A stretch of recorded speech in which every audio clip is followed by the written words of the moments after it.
gallery openings, architecture shows, a whole assortment of activities. So please check it out. We've got all kinds of stuff for everyone who visits the area. In addition to that public programming, we also provide professional services for professional artists. And we have a series of residency programs that we host throughout the year. We host musicians, writers, dancers, and in this case, artists and rather writers and translators. And with each of the residency programs, our focus is on bringing together an international cohort, people working in different languages and different cultural contexts. Now, of course, this thing that you might have heard about called COVID has put a little bit of a damper on our mandate, and we have not been able to invite all of the people that we have wanted to invite over the last year and a half. But we have been lucky this fall to be able to start opening that door again. And I'm happy to say we have a wonderful mix tonight for you of new residents that are with us for the first time from various parts of the world and various parts of the country. And then also folks that have been with us before and have returned and are going to be sharing their work with you. So without further ado, I think I'll get started. I just want to say we're so incredibly excited to be working with the Nuyorican Poets Cafe to be doing this.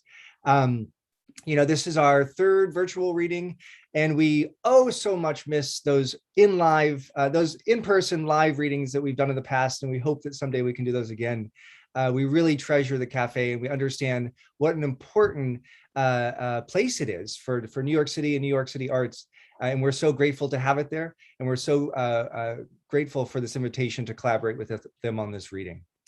So without further ado, we'll get started. We have 11 wonderful readers for you tonight. They'll all share brief samples of their work. And what I'll do is I'll introduce each of them before they come up. I'll also drop their bio into the chat space so that you can take a look at that if it's easier for you to read it as I sort of share it with you verbally. So our first reader is none other than Jane Marchand. She's a writer, photographer, collage artist from Berkeley, California. She's completed her MFA at Columbia. She's been published widely already, and she's at Art Omi working on a memoir in the form of an encyclopedia of botany, which chronicles instances of motherhood, racial passing, and interconnected root systems. I'm happy to welcome Jane to the microphone. Here is Jane.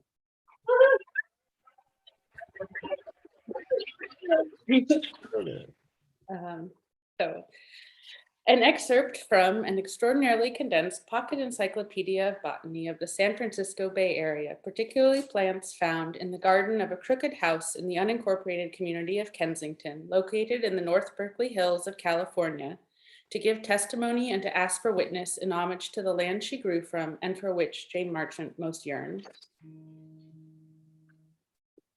Common manzanita, or the refrigerator trees. Rugged tree-like chaparral evolved to survive prolonged drought. Bark flakes off in tiny rolls to reveal a deep maroon phloem cool to the touch. Bloom with tiny milk and pink bells in winter, which mature into bird-enticing fruit. Manzana, apple, Eta, little. Require high elevations with thin soil and low precipitation. Not suited to our land at 446.2 feet above sea level. In the flatlands at the bottom of our hill, my mother took me for walks and I watched the world from my stroller. She stood on street corners waiting for lights to change. Cars drove by and a red hand flashed. Trucks and sedans and vans streamed by and her fingers turned white as she clutched the stroller's handlebars. Something inside her begged to let go and watch the stroller roll into oncoming traffic.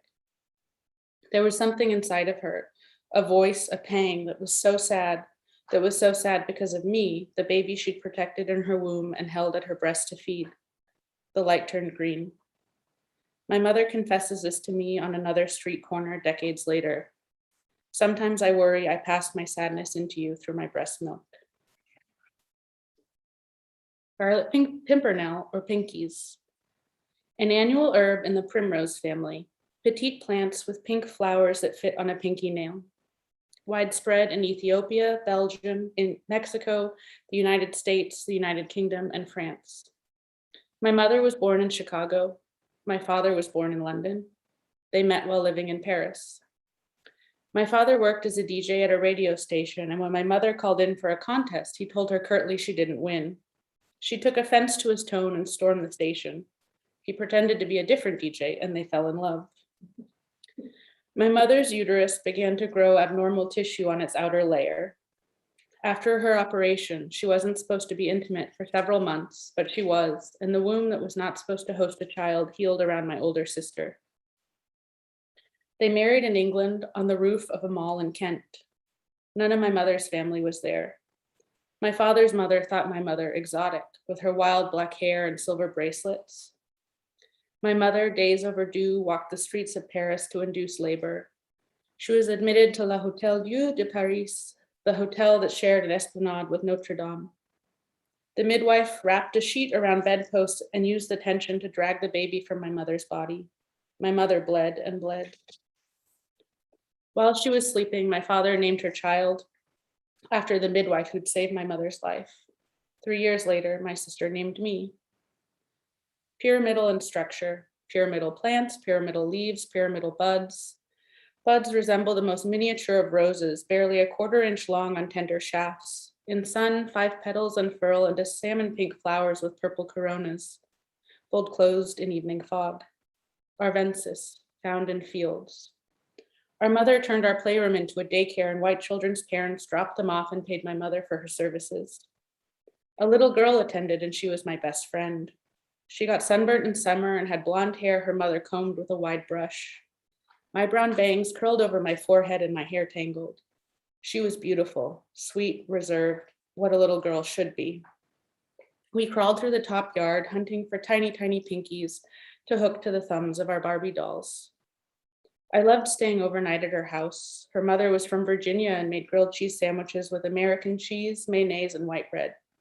Our mother used brown bread and margarine and scraped the burnt off with a knife. The Halloween, I was Snow White. She was a China girl. My best friend giggled that my nostrils were so wide we could fit AA batteries up them. When she had slumber parties, she introduced me. This is Jane, my little Mexican friend. Maybe she said it that once or maybe repeatedly. I remember the words like a camera flash. The first time I heard them was the first time I'd heard it. My mother didn't like to talk about it. This is what I knew about Mexicans. They spoke Spanish. In kindergarten Spanish class, girls picked new names for themselves, beautiful names like Mariposa, but I didn't get to pick a new name because I already had one, Juana. At night, our mother was a waitress at Chevy's Fresh Mex, a Mexican restaurant in the plaza at the bottom of our hill. There were lots of big hats there and machines that spun out round tortillas. I liked eating the raw dough.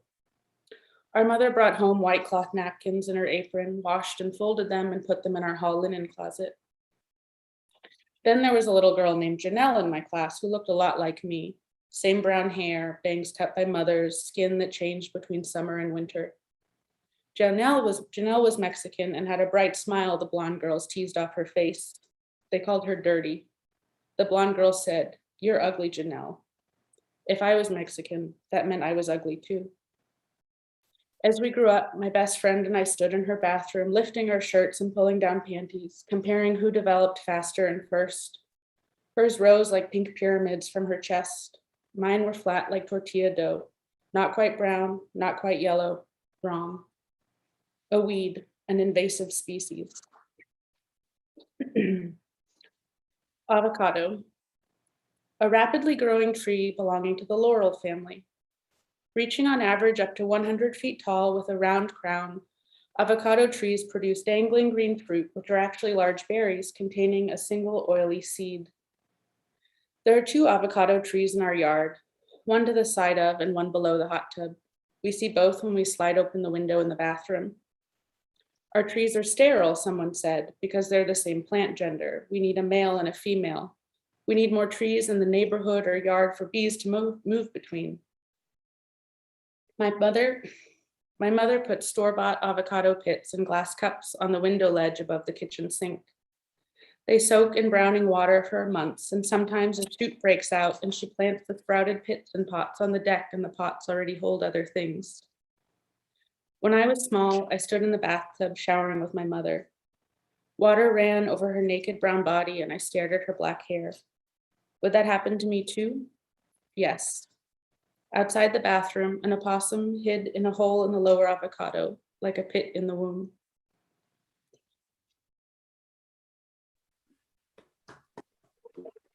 Thank you, Jane. That was fantastic. Thank you so much.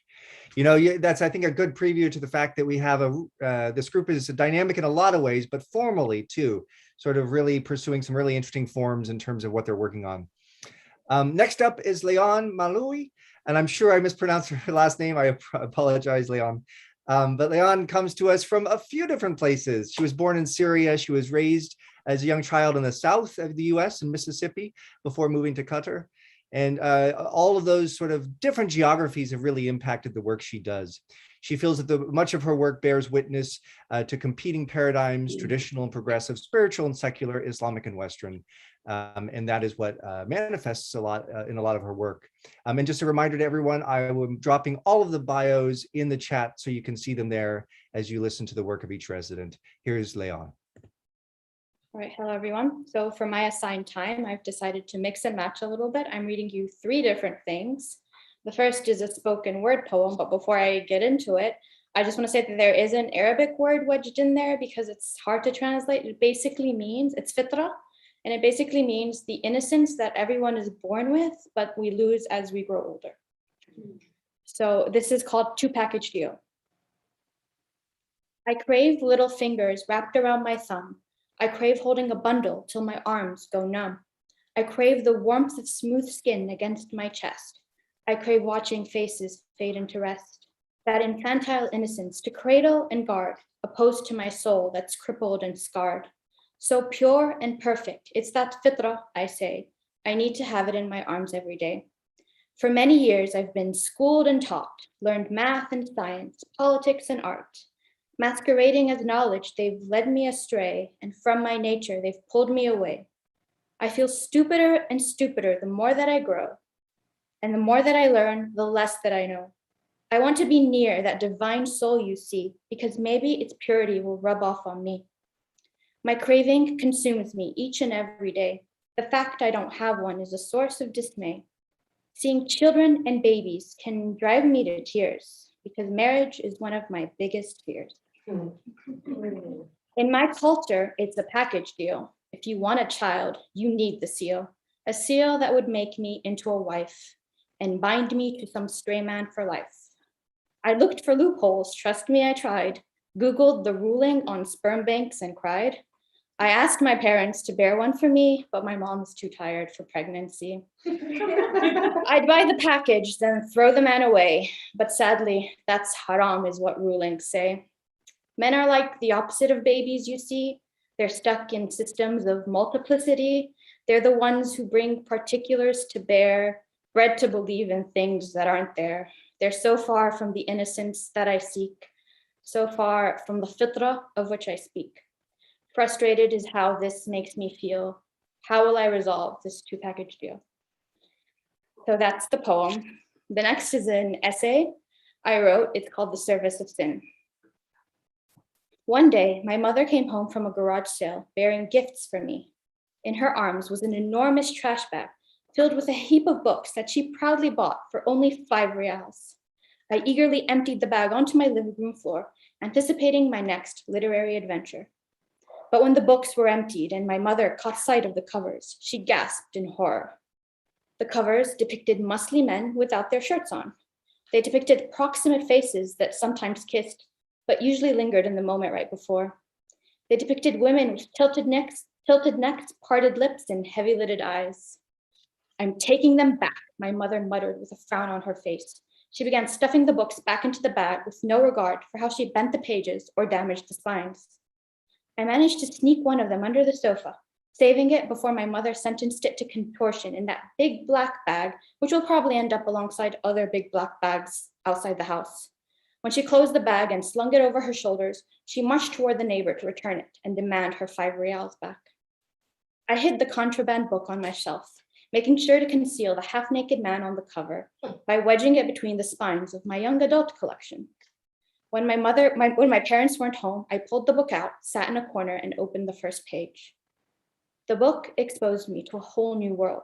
It brought me out of the wistful clouds of my imagination, where children had adventures in the woods, and drove me straight into the gutter, where the tingle of shame permeated my limbs. We are taught to cover our eyes during kissing scenes in movies, to avoid growing close to the opposite sex, to lower our gazes before modesty and public displays of affection. In our early lives, we are only ever exposed to romance and intimacy in our transgressions, in peeking at the screen through splayed fingers, or reading while anxiously looking behind our shoulders. But then, suddenly, those restrictions crumble and the world shifts beneath our feet before we even have a chance to catch our breaths. We find ourselves in courtship. We find ourselves walking down the aisle. We find ourselves alone with another on the wedding night. What gets us through is not the awkward pre-wedding conversation with our parents, but that book we once read with the half-naked man on the cover. So that's the essay. The next is the first page of a young adult fantasy novel that it hasn't been published. I'm now querying it, sending out query letters for it. It's inspired by Arabian Nights. It has a lot of the metafictional elements of Arabian Nights, and it's about a princess who likes to read romance novels. So, chapter 1. She tried to lower her gaze, but his eyes were like stones, pulling her down into the dark abyss of peril and passion. Feather-like touches sent waves through her skin, settling in the pit of her stomach. His gaze flitted to her lips, and he drew closer, and Har's eyes snapped from the words in her novel to the shifting door. She slammed the book shut and shoved it beneath the covers before the intruder could catch her. When her older sister Nara poked her head through the door, Har drew a shallow breath. "Hail," Nara greeted her, placing her left hand on her heart. Har wrested her hand from the illicit book under the covers, irritated that she had to pull out the finger that marked the page she was on. She put her hand over her pulsing heart and returned the greeting with a brusque, "Hail." Har grew uneasy as Nara's smile faded, fully aware that her sister was judging the messy state of her room. Her white sheets, cleaned just a day ago, were marred with breadcrumbs from her mid-afternoon snack and candle wax from the struggle to read her book in stealth. Her sister let out a disappointed sigh. She drew closer, and Har's chest tightened. Her eyes darted to her book, buried in the thickness of her winter blankets. If Nara came close enough, she'd recognize the lump beneath the layers on her bed. Har held her breath. So that's it for the extract. Thank you, everyone. Thank you, Leon. That's fantastic. I love the through line too of illicit text between the essay and the first page there. So next up is Jason Woodruff, and Jason is a translator, and supporting the work of translators is very important to Art Omi.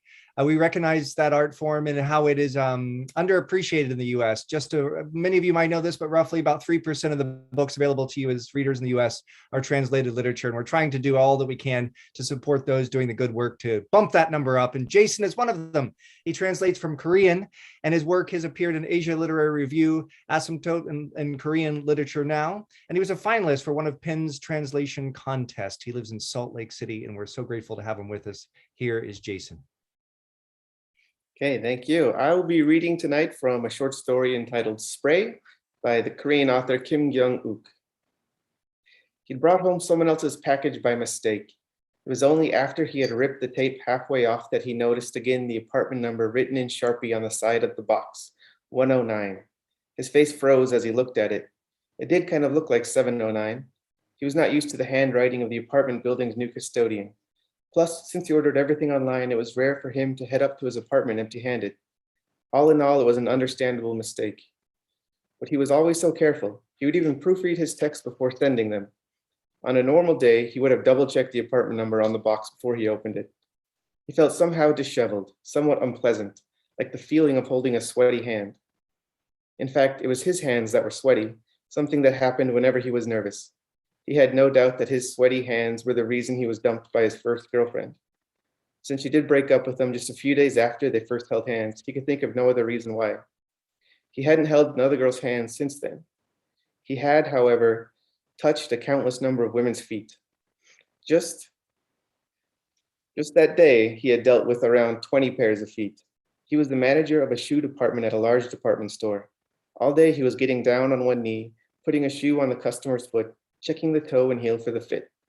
However, he always made sure to keep his hands away from his customers' hands, careful never to let his hand touch theirs when he handed back their credit card or gave them the shoes. If a customer's hand would even graze his, he would jolt as if he'd been burned. He tried to convince himself that the hand was nothing more than a simple appendage, but to no avail. Rubbing his hands on his pants, he tried to work out what had gone wrong. His hands had become sweaty because he brought home another apartment's package. He brought home another apartment's package because he wasn't focused. He wasn't focused because he was exhausted. He was exhausted because he couldn't sleep the night before. And he couldn't sleep the night before because the neighbor's cat kept meowing. After figuring out the reason for his mistake, he felt a little better, because knowing the reason for the mistake, the chance that he would make it again decreased greatly. It was the same with his sweaty hands. By staying away from women's hands, he could avoid making the same mistake. It would have been impossible had he never figured out the reason why his girlfriend dumped him. Avoiding mistakes was more important than having a girlfriend. When he was young, his father used to chew him out every time he made a mistake, always while criticizing his sweaty hands too. He retaped the part of the box that had been ripped open. It looked messy, but there was nothing more he could do. Even if someone could tell that someone had opened it, they wouldn't be able to know who. All that was left to do was put it back in its spot. He grabbed the package and hurried out of the apartment. He hesitated the moment he saw the custodian sitting in his office. The delivered packages were stacked against the wall just opposite him. There was no way to put the package back and avoid being seen. He would have to tell the custodian that he had taken the package up to his apartment by mistake, and he didn't want the other residents to think he opened their packages. He turned around, deciding it would be best to put the package back when the custodian wasn't there. The next day, as he walked into the lobby of the apartment building on his way home, he noticed a middle-aged woman having an argument with the custodian. Pretending to look over the packages, he listened to what she was saying. Did the box sprout feet and walk away or something? It was clearly apartment 109. Was there something valuable inside? The custodian asked weakly. Why do you think I'm so upset? This is why I said we need CCTV here, but no, you guys went on and on about how much it would cost. She mumbled something more as she walked away. The custodian held his mouth shut, his hand playing with the brim of his hat. Picking up a package that has 709 written on it, he quickly hurried to the elevator. The back of his head felt hot. There was now no way he could return the package. His chance to fix his mistake had disappeared forever. And it was all because of that damn cat. His hand, as it reached out to push the door close button, became sweaty. As he walked by his neighbor's front door, he kicked a plastic garbage bag that sat in front. Leftover noodles and pickled radish shot out across the floor. He looked behind him. The hall was empty. Holding his doorknob, he stared down at the mess. He sighed. He grabbed a pair of plastic gloves from his kitchen and came back out. He put the food waste back in the bag and wiped down the floor with a disinfectant wipe. Now he would be the only one in the world to know that he kicked the garbage bag. That made him feel a little bit better. Inside his apartment, he stared down a while at the unreturnable package and then roughly ripped off the tape. When part of the cardboard tore off violently with the tape, his body shook with a sharp pleasure. This unexpected feeling of pleasure was new to him, and it confused him. He suddenly thought of the time he'd had drinks with his girlfriend, the day before he held her hand. He must have had a lot to drink. When he got up to leave, the girl said, "This cup is so beautiful, I want it." It looked just like a regular cup to him, but she was acting like it was the most valuable thing in the world. So, probably because he was drunk, he slid the cup into his jacket pocket. His heart pounded. He felt the excitement of committing a crime, but was also scared of getting caught. He made his way over to the counter and asked the cashier in a low voice, "How much for this cup?" He opened the package. It was filled with all kinds of beauty products, from cotton balls to nail polish. The only thing useful to him was a can of spray-on deodorant. He sprayed it into the air. It was lavender scented. He kept the spray and threw everything else in the trash. Thank you. Thank you, Jason. I was almost hearing the first part of that. It was almost like, it was so visceral, sweaty hands. I felt like I was getting sweaty hands. It's almost like when you read a text about really mouth-watering food and your mouth waters. Thank you so much, Jason. Next up is Rain Chudri. Rain comes to us from Indonesia. She's a nomadic writer and she's the founder of Moment Studio. She's also the curator of Kama Books Publishing. And she's written 3 books, including Monsoon Tiger and Imaginary City. She says she is based in New Delhi, but belongs everywhere. Here is Rain. Hi. 6 a.m. Muslim quarters. Kota 62 have switched off their fading red lights and drawn their curtains. The women leave their rooms, undoing the gajras in their hair and tosses them over the balcony, which lands on the mercury-streaked street. Soon they will run through the rain and rest at the chai stall. In Daruyat, it is not light that signals the breaking of the day, but the rain. The fakir's footsteps resounds across the pavement, At Fajr, he makes his way to the river to bathe. By the ghat, he carefully places his tasbih, sajada, and small green Quran on top of his folded white robes. And then he enters the water and washes every part of himself in prayer. When he finishes his bath, he puts on his slippers and makes his way to the mosque. I wonder if I should follow after him, if I should ask him to keep me in his prayers. But the sight of his billowing white kaftan fills me with shame. Or perhaps it's fear that my shadow would stain his shadow, that my silence would retreat into his. But even more, I fear that should I follow him, he will lead me to you and I will never return. And this hour, it is too exquisite to leave behind. A man folds the newspaper with exquisite care and abandons it on the steps of the PCO. He sits there every day waiting for a call that will never come. Street cleaners sweep the gulmohar flowers that covers the gully like fire. With every pile they gather away, a handful of flowers would fall on the pavement. The work never ends. Behind the steam of the chaiwala's kettle, the vague outline of a crowd appears. A beautiful assembly of vegetables, spices, herbs placed carelessly in old cartons. Heated negotiations occur between the patrons and the kirana wala. Street dogs sleep under the sun and wait for their tin of milk. Already the morning is grazing by. Beneath the archway of the mosque, the launderess prepares the tools of her trade, a brass coal iron, a faded white sheet across the ironing board, and the week's pile to wash, fold, deliver with instinctive precision. The local shops have unrolled their shutters. Daba owners unstack their tables and chairs, and motorcycles and autos passes through the crowd towards the city that lies at the end of the gully. And like shadows, light and quick, women appear behind the kitchen smoke that spills out onto the street.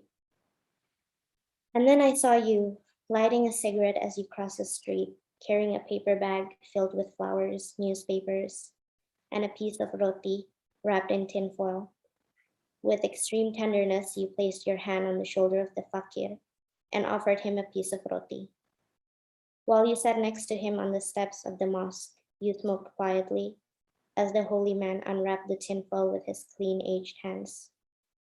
I felt the urge to call you, but I realized that I had never even asked you for your name.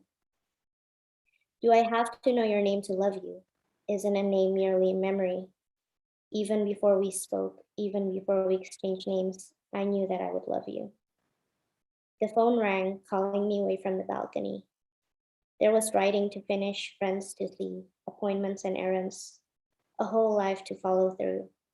But for a brief moment, I watched you smoke under the sun and I thought, yes, Shahid, you can love someone even before everything. It is spring and everything is desire. From here, light falls everywhere through windows left half open, folds of clothes drying on the rooftop, trees that blossom late into the evening. You see, I came here to find silence, but everywhere there is music.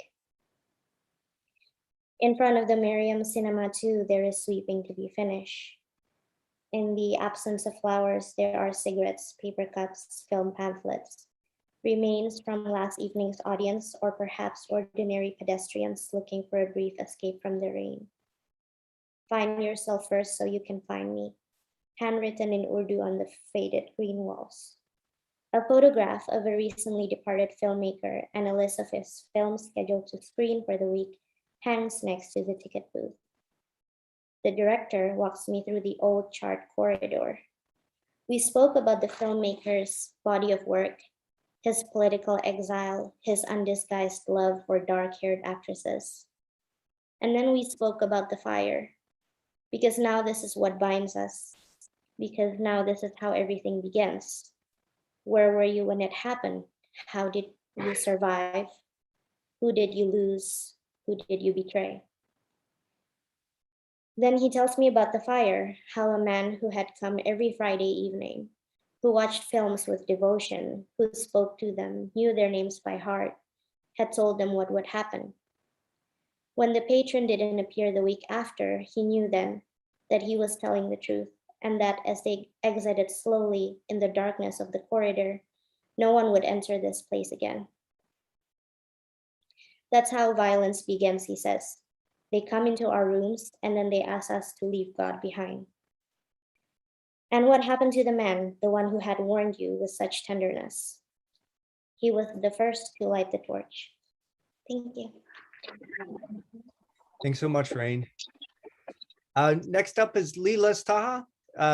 Lilas is a writer who is trained actually as an electrical engineer. She came to the US in 1990 as a result from Kuwait as a result of the Gulf War. And since that time, she has chased her true passion of creative writing. Lilas brings her professional interest and Middle Eastern background together in her multicultural novels.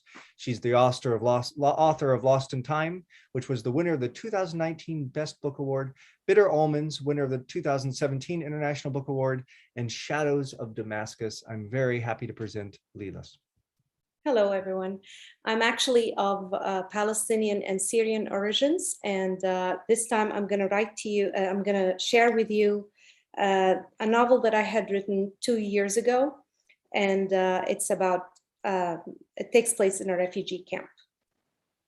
I shall tell you lies, you are going to believe them, and in the end, you will thank me for them. I heard the sole reason God created humans is to worship Him. I say heard because that's what I picked up from conversations around me. No one told me, and no one taught me how to go about this worshiping process. In fact, no one took the time to teach me anything at all, except her.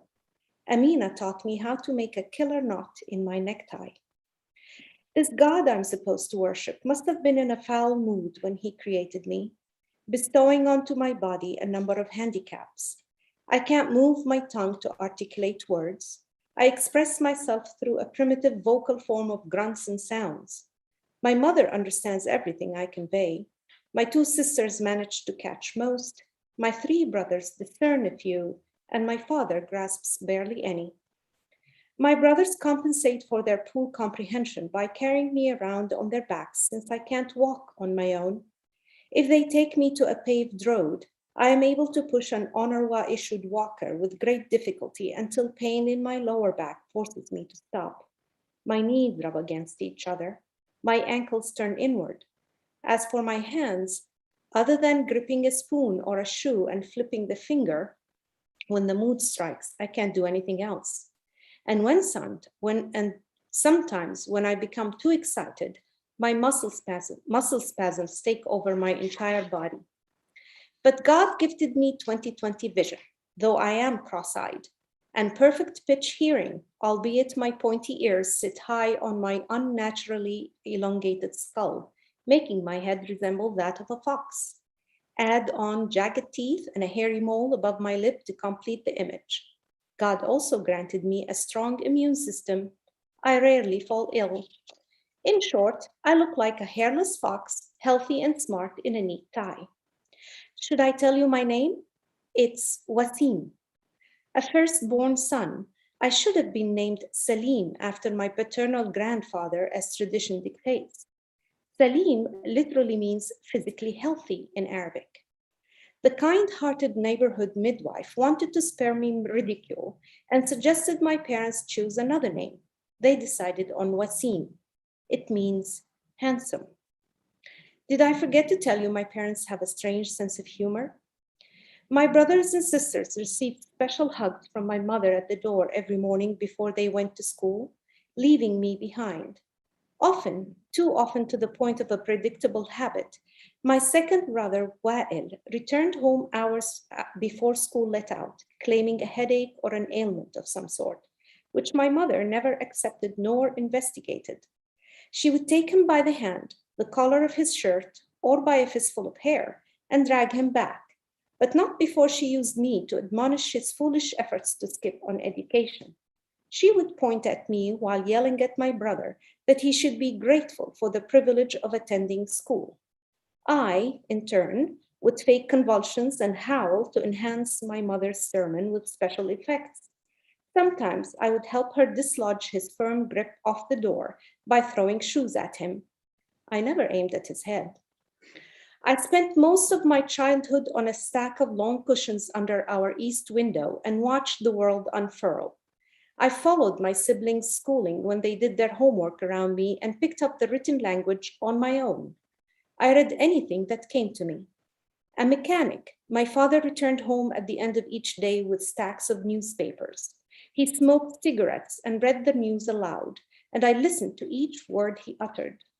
My mother spread the papers on the floor to protect our faded rug when we ate. I read around plates and cups and poured over every leaf of whatever she didn't use.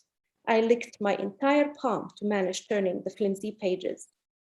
I learned everything by observing, listening, interpreting body language, searching for clues in shifting tones, feeling my way through this wretched life God handed me. Yes, I say wretched and will add unfairly, and I'm not going to apologize for either. I find life to be hideous, unattractive, like death. It's an ugly business expelling the last breath. I've witnessed such turmoil, limbs twitch, lungs gurgle, lips contort, eyes bulge, and life is as messy as giving birth. I've seen the agony and the disgusting production that accompanies a baby into the world. Both events took place in our home, actually one by my feet, the death when I was 16 and the birth when I was 21. Why didn't I leave the room, you ask? Wedged between two others in a one-story structure, our home sat at the heart of a Palestinian refugee camp in southern Lebanon. One room was our entire home. To free up precious space, my mother often parked my walker outside the door. Those death and birth incidences landed in the dead of winter 5 years apart. I didn't favor crawling out to the wet, biting cold, so I huddled in one corner, tried to make my useless body as small as possible, and followed the gruesome happenings. No one objected. I doubt they even took notice. But that's not where I begin this story. I shall start with the story of noble Amina, the girl who brought me gifts in her panties. During the day, Amina's head slightly tilted to the skies when she walked, a sunflower immersed in worship of the morning star. She shielded her eyes with her palm when the glare turned harsh. Her trim body pulsed with the vitality from her day-long prayer.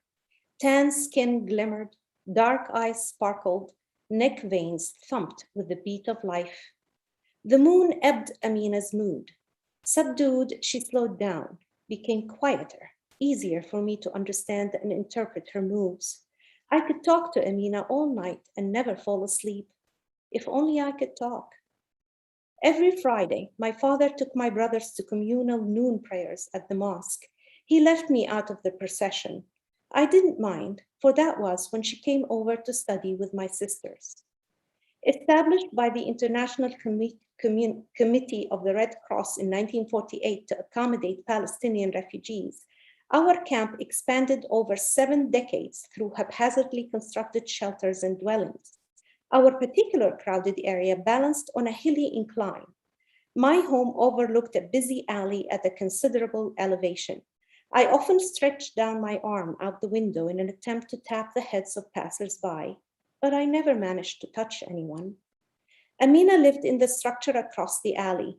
Born on the same day, but 2 years my junior, she was an only child, which was an oddity among Palestinian families in the camp. She spent a lot of time with my sisters. 2 years apart, Hala and Faize sandwiched Amina.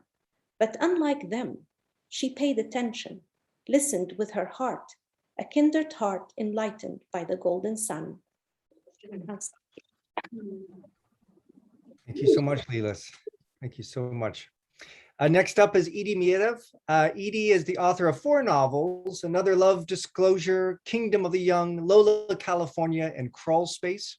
Her work has received support from the Lannan Foundation, Whiting Foundation, Fulbright.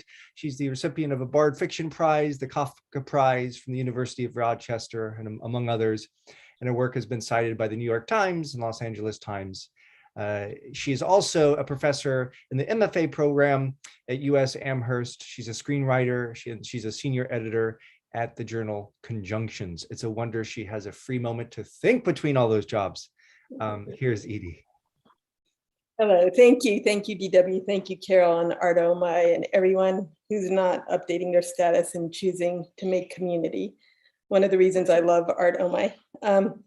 Okay, I'm just going to read a little bit. There's a book coming out in April, Another Love Discourse. So this is what I've been working on here. This was born here and I'm completing it here. Working as a butterfingered waitress, not yet knowing what undergirded my romantic life, I found 3 lines of Roland Barthes spoke to my soul, such as it was. I am interested in language because it wounds or seduces me. And language is a skin. I rub myself against the other. And you see, the first thing we love is a scene. A scene then, imagine you find yourself walking the long hazard taped stripe of beach in LA, but you are thinking of Roland and his love of looking at cultural products as a series of myths extolling power structures of capital or desire, and random men shake themselves free from archetypal self-improvement routines to rake you with comments. I'm an idea person, how about you? Or how's your workout shaping up? Among other jobs, I had a small radio show. Occasionally, I interviewed commentators, interrogators, a means of flipping the vector, to rub myself against the other of LA.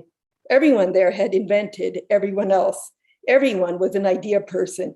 Each day asked you to contact the loving gaze of your own self-appointed church, a babe lost in the American wilderness of self-improvement, and the populace let you know your coordinates on their map.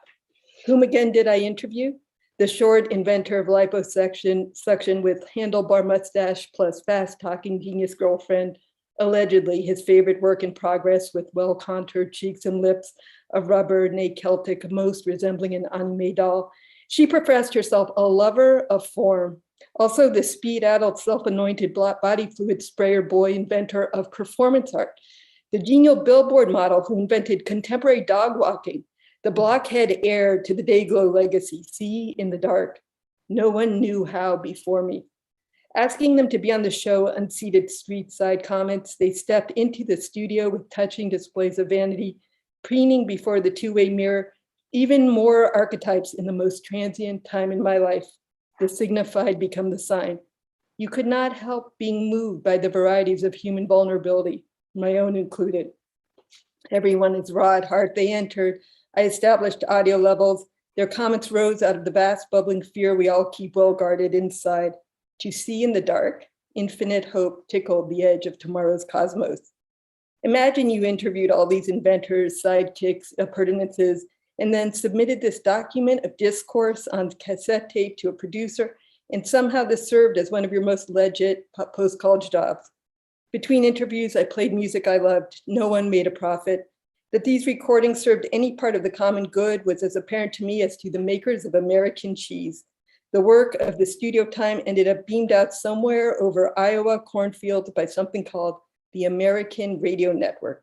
Maybe a lone corn hand heard some of my ridiculous questions, driving his truck after a hard day's labor, following the dotted yellow line that led nowhere. Maybe migrants working a soiled amber factory floor heard the static between the self-regard of my interlocutors and my wish to get them to speak their bare truth, degree 0.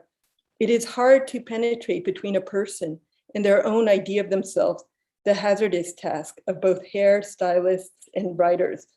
But all the while, I'm just going to cut to the end, come across an original, and any critique you might form is lost, since all critique springs from the way your original taught you to think. During my undegree, I took 3 classes on Shakespeare, but found anything I would want to say about such chimerical shimmer to have been said already. Any potential interpretation already stayed embedded in the text, tiny little mirrors as if sewn onto a Moroccan purse. In such a mirror, you cannot see yourself, of course. The tailor has already anticipated your love of shine. This is partly why great narcissism must die in most texts. You write something and surrender outcome. People often understand you as you least wish. Perhaps, I'm just giving you little pieces here. This is the last paragraph. Perhaps it's useful here to recall that even hell has its angels, also its hills and declivities. The very nature of hell is that it is not undifferentiated. There are shades, chimeras, near misses, tantalizing strategies, escape, sometimes even hope. Thank you so much. Thank you, Edie. I've heard a lot of descriptions in LA. That was pretty awesome. I love the idea of everybody in LA is an ideas person. It sounds very accurate to my experience. Thank you so much, Edie. Next up is Niloufar Talebi. Niloufar is a translator, an interdisciplinary artist, a writer. She's the editor and translator of Belonging, New Poetry by Iranians Around the World.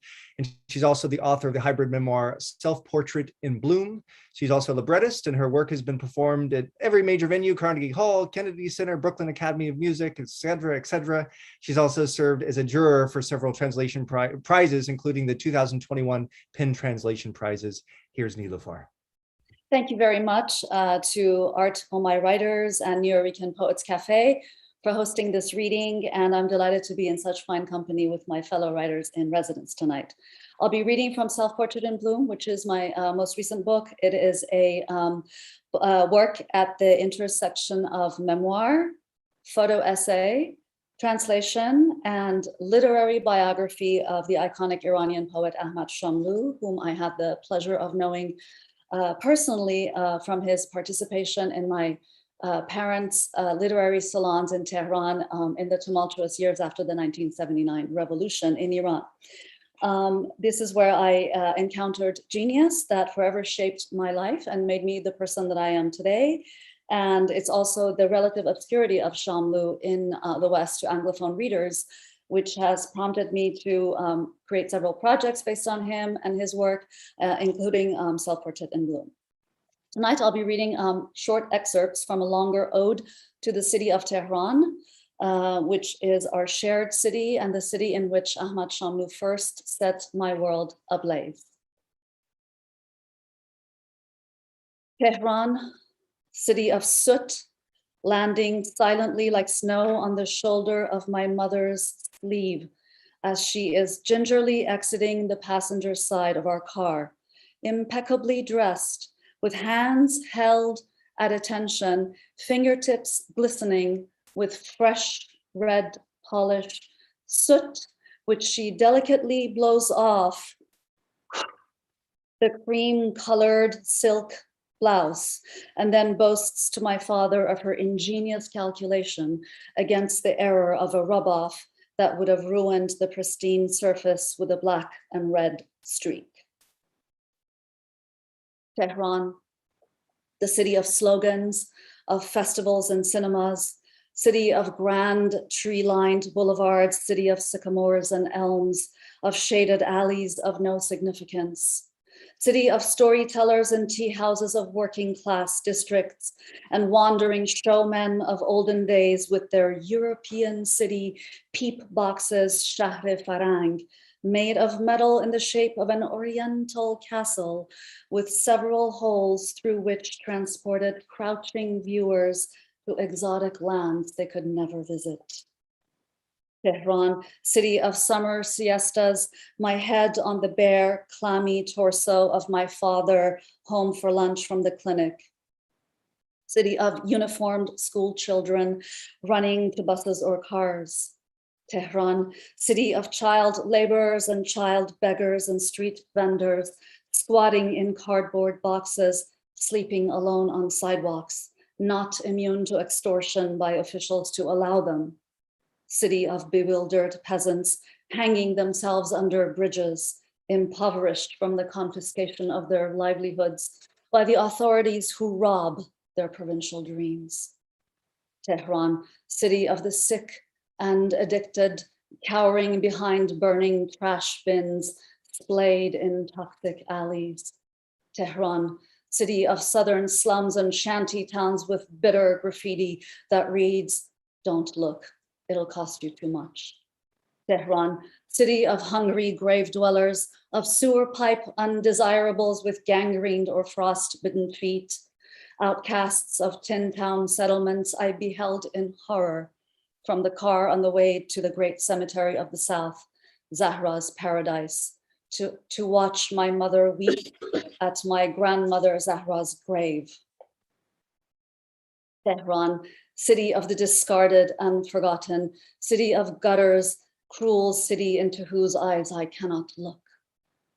Tehran, tinsel city of mullah money, oil money, city of Instagrammed nose jobs, flaunted Fendi bags, gangster hip hop poses, and underground jam sessions, secret city of pool parties and catwalks, city of ski trips and chalets, designer vodkas and supercars, depravity and decadence, no different than Bel Air. Tehran, city of unmet desires, of park benches where Shamlu spoke for hours to the mesmerized young Ida, city of inner courtyards, city of Nima and his door, city in whose bustling streets I held my mother's hand and collided with workers with their gamey scent of cigarette breath, Ramadan fasting breath, alcohol hangovers, infrequent showers, smells whose potency escalated in the summer months. There is a Tehran in my mind.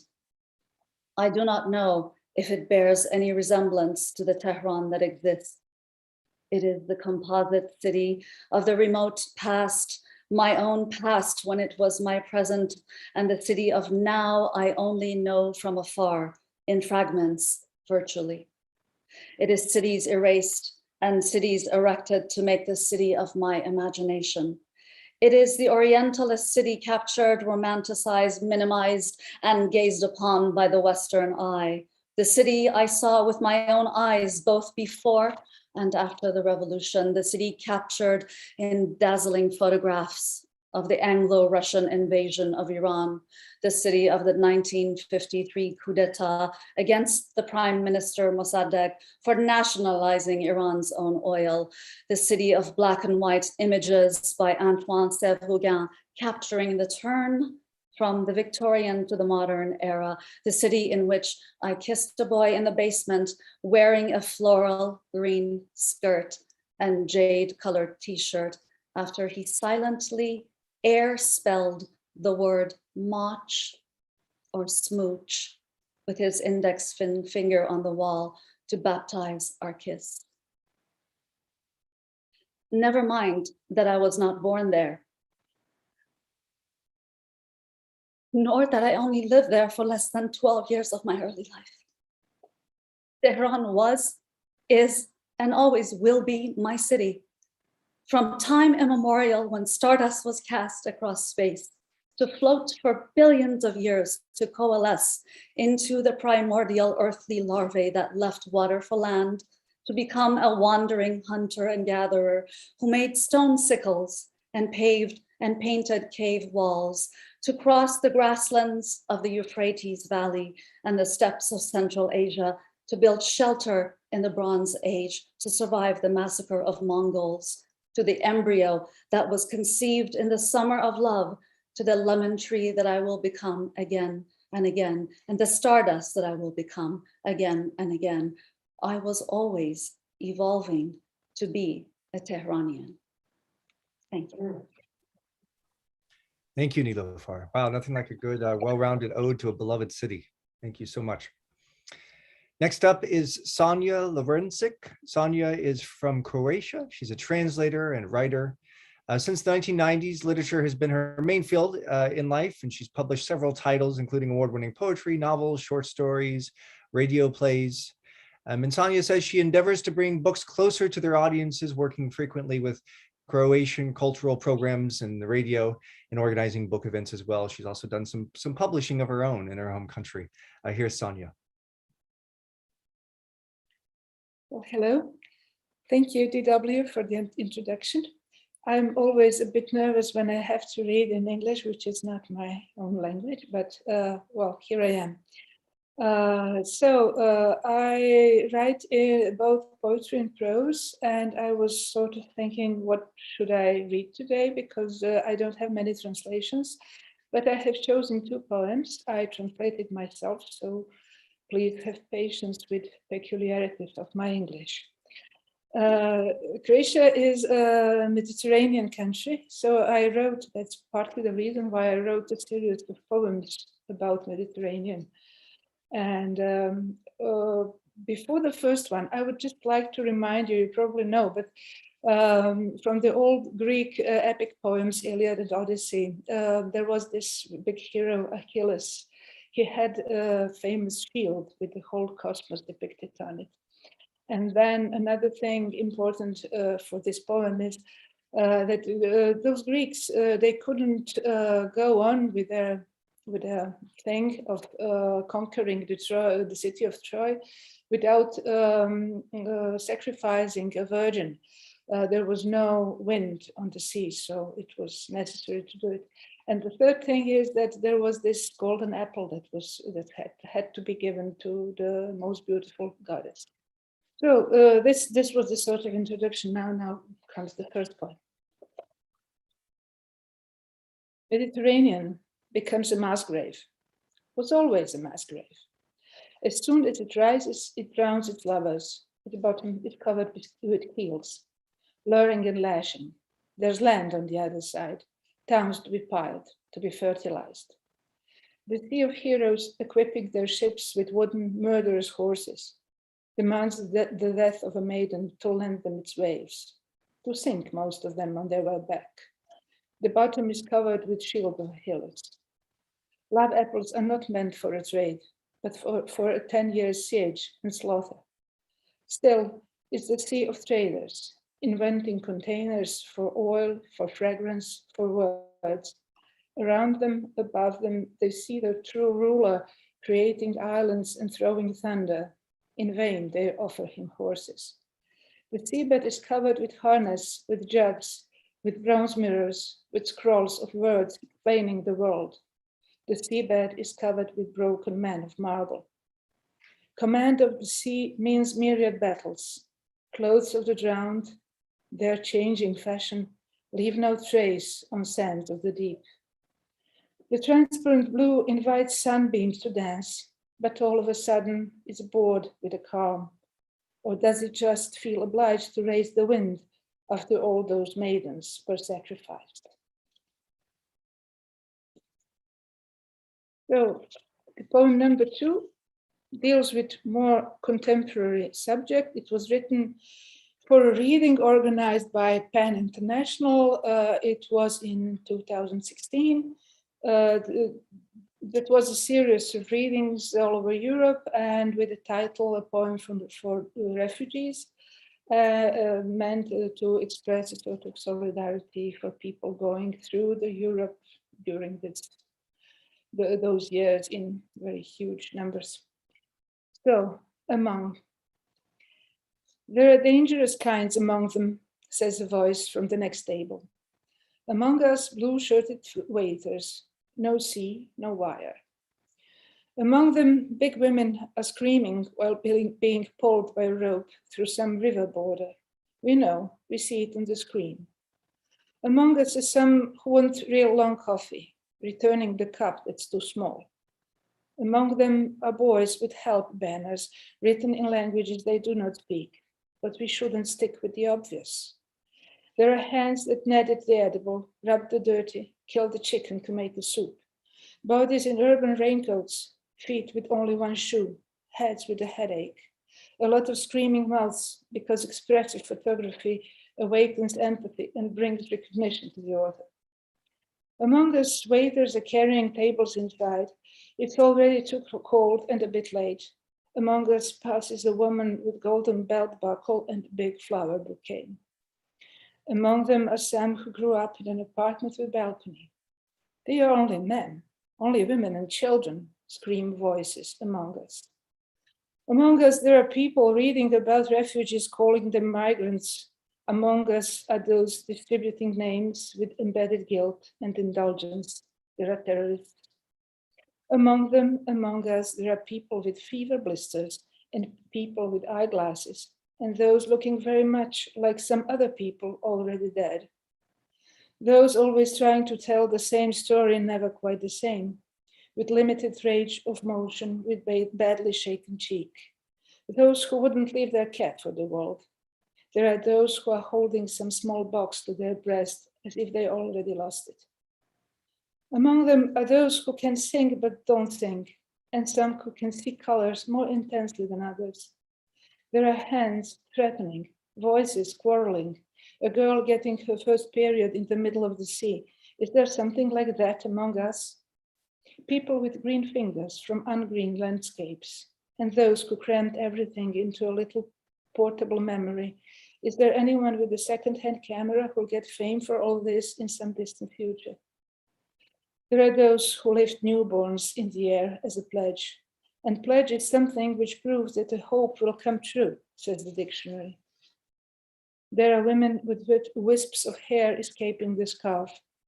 Are there scarves as big and flowery as those made long ago by women of my country for the day of their burial? Is there among us someone with a time machine that would bring us back through centuries into a migration, different and sane, across the water, across the fence, across the line of armored men? Among them are some who do not have a thing. They are coming to request at least something. Are there people like that among us? Among them are some who will find both sky and fruit pale in the lights of the north, and the name for that will be happiness. Thank you. Tremendous. Thank you so much, Sonia. That was fantastic. So fantastic. Next up is Margaret Pearce. Margaret is a cartographer, a writer, and a citizen of the Potawatomi tribal member. She's had her work supported by many organizations beyond Art Omi, including fellowships and residencies at Yaddo, a studio in the woods, Anderson Center, and the Center for Native American and Indigenous Research at Northwestern University. She has a PhD in geography from Clark University. Here is Margaret. Thank you, DW, and thank you, Carol, and everyone at Art Omi for this wonderful residency and this reading tonight. I'm like your palate cleanser. Cartographers have nothing to read or have nothing to perform. So what I thought I would do instead is tell you a little bit about why cartography is writing to me and why I see it as a very exciting way to write.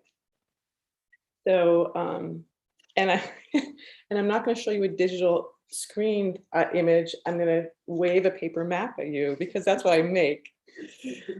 So cartography shares many qualities with writing. It's made of meaningful marks that operate just like words. And we put them together in symbols that are just like phrases. And then we structure the whole through data classification or through composition in ways that functions like grammar. So the reason you might want to write that way is because it then opens up all of these other dimensions, like if you want to show the relationality or positionality of voices in a narrative, cartography is really good for that. If you want to tell situated stories, stories that occur in places, cartography does that well. And it also lets people drift through narrative because people can find, when they're reading the map, they can find their own way through the narrative on their own terms and at their own pace. So sometimes when I write that way, I'm literally putting voices in the map or stories in the map. But sometimes I'm making something that looks like a conventional map. And I want to show you how it's maybe not as conventional as you might think. So this is a map I made. I can unfold it. I think I can, sure, you want to, that would be awesome. This is the map I made for the anniversary of Canadian Confederation, which was called Canada 150.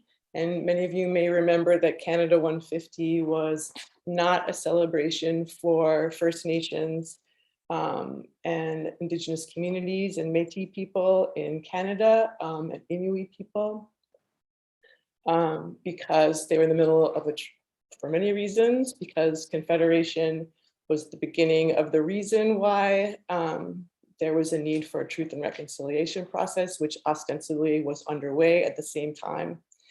So I wanted to make a map that was a response to that and that celebration.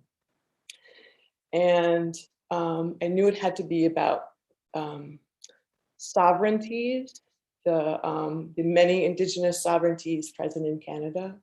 I knew it had to be about protocol and permission, which were the protocols and permissions which were not being recognized at the same time. And I knew it needed to be about listening deeply to other ways that people are living and making their lives in Canada. So the map has no non-Indigenous place names in it. It's all Indigenous place names. And I didn't do that through research. I emailed people directly, emailed First Nations directly, and called them and asked if they would be interested in contributing. And about half of them said no in so many ways. And about half of them participated. And those permissions and protocols are all on different terms because there's so many different legal systems, and they surround the map themselves set off in a different color and at the larger size in the place names. And so you move into the map through the portal of those permissions. And then the names themselves tell you so much about everyone's way of life. And then so you can orient yourself, since there's no, we don't see the names of the cities that are the non-Indigenous names. I added highways, and the highways are a way of inviting people in a comfortable way because everyone has their favorite roads. And the highways also tell us that the places are real places because I've symbolized them like cities. I've given them the same kind of symbolization, even though only a few of the places are actual communities. Most of them are landforms or story sites. And then the highways also tell us that the time is the present. It's not, the names may come to us from the past, the ancient past or the near past, but it's the present. They reside in the present, and they participate in the present and in the future. So we are obligated to them through those highways. And I think that's about all I want. Oh, and then the form itself is exactly the same as the I think actually I'll pick it up. The way that Natural Resources Canada makes their own national maps. So it's exactly the same size and it's the same projection, and it even folds the same. So it can sit in exact dialogue with those national maps, not smaller, not in a different format, but exactly in the same dialogue. Thank you. Thank you. Thank you, Margaret. I promised you we'd have writers working in different forms, and there you are, a very different form indeed. She has Margaret has some work she's doing for the Field Museum in Chicago, so I invite you all to take a look at their website in the future to make sure you're up to date on that work that she's doing. Next up is Russell Working. Russell is a Pushart Prize winning author of 2 story collections. The Irish Martyr won the University of Notre Dame's Richard Sullivan Prize for short fiction, and The Resurrectionist won the Iowa Short Fiction Award. He holds an MFA from Vermont College for the Fine Arts, and he comes from the hard-scrabbled world of newspaper reporting. He used to be a staff reporter for the Chicago Tribune, and as a freelance foreign correspondent, he filed stories from throughout the former Soviet Union and Asia. But he's now moved over to the dark side of fiction and is working on fiction exclusively these days. Here's Russell.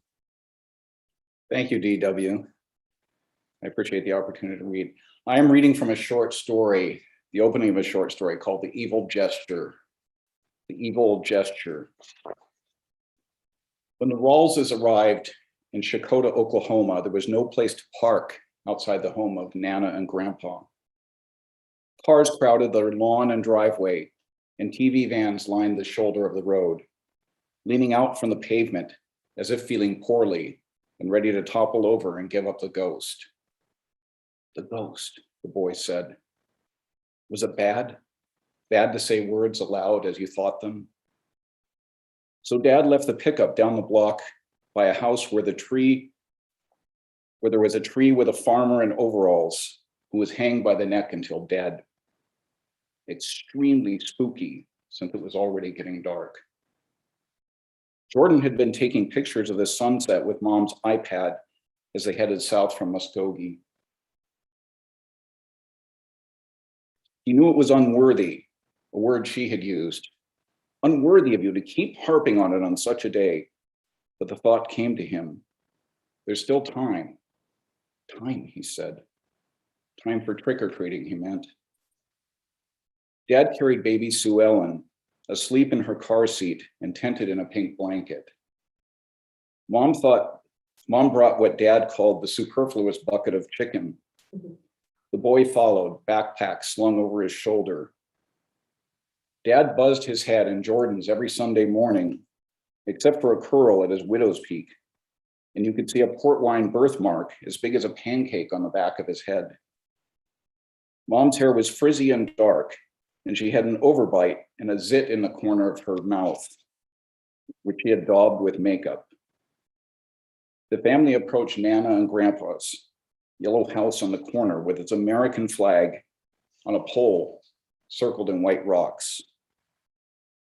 They had not strung up the orange lights this year, but their neighbor's was decorated with an inflatable witch, a huge spider clinging to the eaves, a dummy holding a jack-o'-lantern head, and tombstones for "Is he dead?" and "I'm a goner," and "Bury a live." I hate Halloween, Dad said. Reporters were waiting on Nana and Grandpa's lawn. The cameras were labeled with ABC, CBS, Fox News, and others too. Some of them just had notebooks and recorders. Noticing the Rawlses, they stopped checking their smartphones. Dad slowed as if considering whether to retreat and find another way in. When the Rawlses reached the yard, the reporters congealed around them with faces arranged so sad, Jordan wondered if they too had known Uncle Aaron. A lady in hoop earrings said, "Excuse me, are you family?" Dad said, "I'm his brother, was." "I'm so sorry," she said. "I can only imagine." The reporters all nodded. They too could only imagine. Dad looked at the house as if hoping his folks might come out and rescue him. A cameraman had him state and spell his name for the record. Dad handed the car seat over with Sue Ellen over to Mom, and she stepped aside. He was wearing civvies, but the reporters must have guessed from his haircut, where someone asked his rank, "Captain," and then said Navy, and he told them, "United States Marine Corps, ma'am." The reporters wanted to know how Dad felt. He said, "It's a living nightmare." The NBC lady asked how long Aaron had been a soldier, and Dad corrected her, "Marine Corps, ma'am." When someone asked if there was a wife, he said no, just the ex. She'd be flying in tonight. No kids, he said. One reporter wanted to know what Aaron was like as a boy. "Well, sir," Dad said, clearing his throat.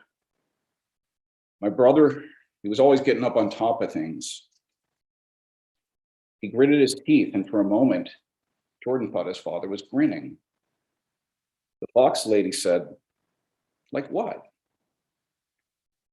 "Oh," Dad told them, "like when Aaron was 3 and he climbed up on the carport roof over there." "Yep, ma'am, 3 years old. Little monkey. Dad was 7 and followed him up to make sure he didn't fall off. A neighbor phoned their mom is how she found out. 9 years old, Aaron hauled his bike up on top of his father's truck and rode off, pretending to be Evel Knievel. Broke his collarbone, arm, and ankle. Dad said, he was my kid brother, but he was my hero. Nothing scared him. Mom came over and handed him a tissue. He dabbed his eyes and nose and apologized. The reporter said, of course, no need. The fox lady touched his arm.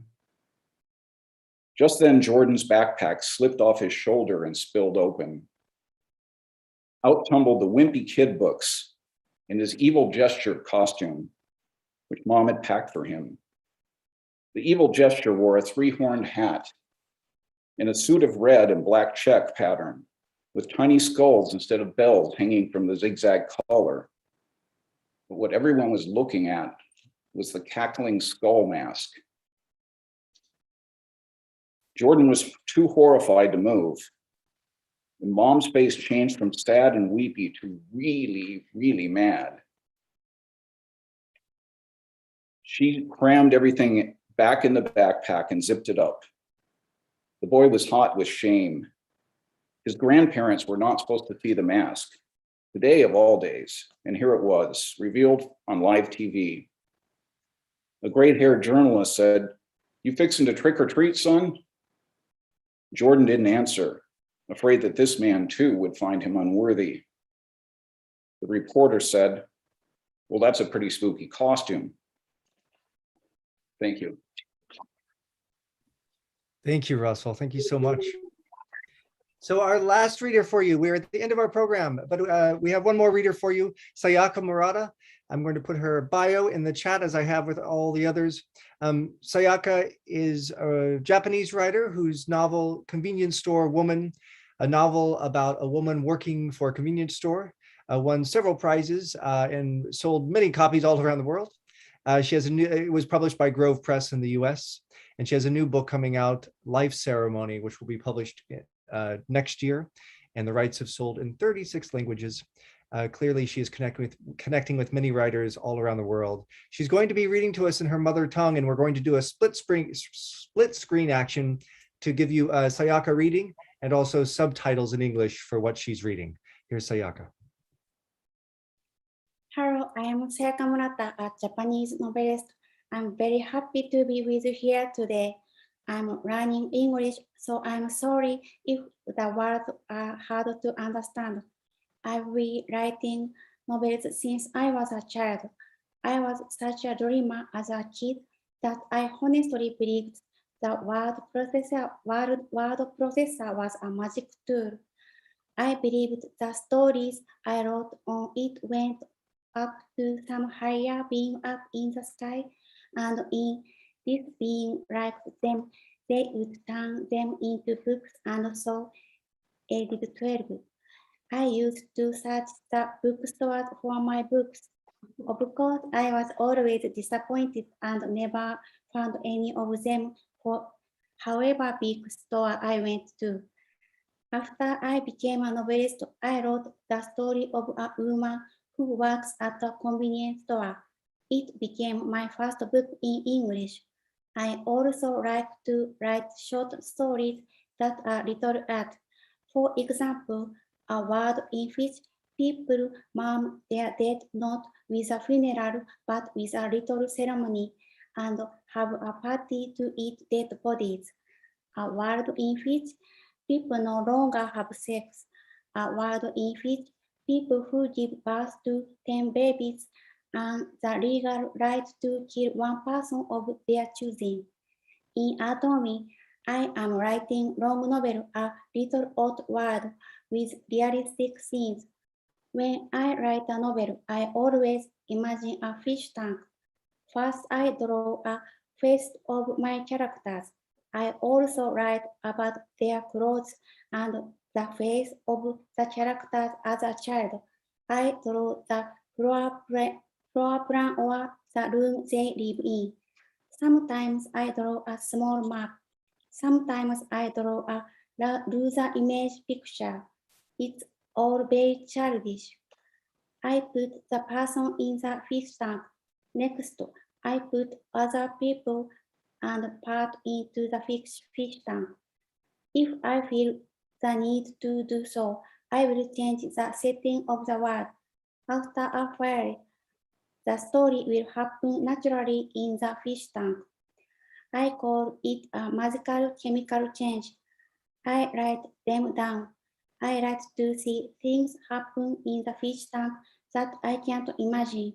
It makes me very happy when strange things happen in the fish tank that I would never have thought of. I am going to read a little my novel for you. It is a scene where a girl encouraged by a stuffed toy to commit murder. Before I wrote the novel, I had never imagined such a scene.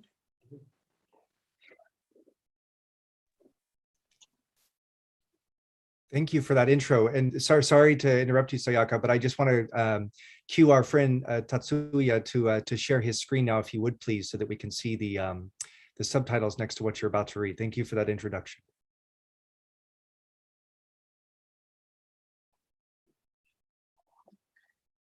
青い塊からは金色の液体が噴き出した。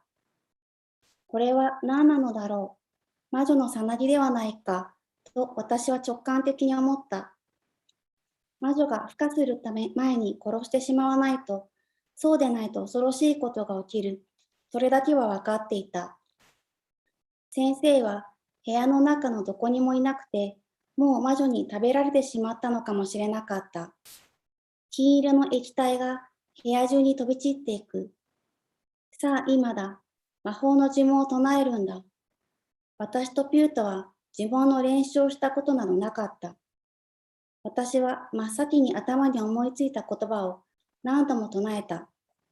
ポハピピンポポピア、ポハピピンポポピア、ポハピピンポポピア、ポハピピンポポピア、ポハピピンポポピア、ポハピピンポポピア。それが呪文としてきちんと成立してたかはわからない。青い塊からはどんどん金色の液体が飛び出してくる。早く早く早く。殺せ殺せ殺せ。魔女魔女魔女魔女。殺せ殺せ殺せ殺せ。ポハピピンポポピア。ポハピピンポポピア。ポハピピンポポピア。ポハピピンポポピア。ポハピピンポポピア。ポハピピンポポピア。ポハピピンポポピア。ポハピピンポポピア。私はピュートに言われるがまま、必死に呪文を唱え続け、真っ青な塊に鎌を突き立て続けた。Thank you so much, Sayaka. Thank you so much. Thank you so much. Thank you so much to all our readers. And I realize, I think that the subtitles did not come through there. I'm not quite sure about that. But what we can do is try to find a way to get those posted on our website. I will work with our team to see if we can do that, because that was such a fantastic auditory experience. And I know we'd all be dying to see the English equivalents. Thank you so much for sharing, Sayaka. And thank you to all the readers for sharing. It's been a fantastic group and a fantastic range of work. And we thank all of you who have joined us here in Zoom, joined us on Facebook, joined us on Instagram, and most of all, we're so grateful to Nuyorican Poets Cafe. We hope we can be back there in the flesh soon to hear snaps and to hear reactions and to interact with everyone directly. And we thank you for joining us virtually today. Have a good evening, everybody. Take care.